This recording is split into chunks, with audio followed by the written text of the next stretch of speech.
Ilang ginagawang kalsada sa Calasiao, Pangasinan ipinapagamit na muna bilang bilaran ng palay habang hindi pa binubuksan sa mga motorista. Sundan sa ulat ni Russell Simorio.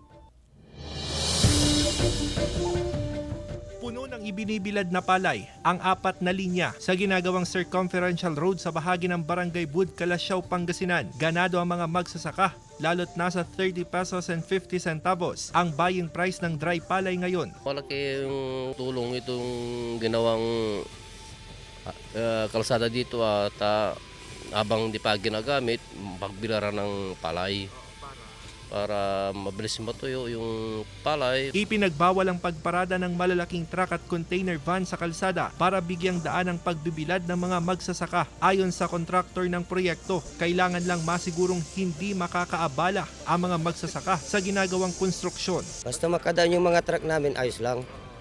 Basta makakot sila ng aggregate para dire-diretso yung trabaho. Umaapila naman ang National Food Authority Pangasinan sa mga magsasaka na magbenta sa kanila ng palay para sa buffer stock ng probinsya. Nasa 23 pesos ang buying price ng palay. Tuloy-tuloy pa rin ang procurement ng National Food Authority.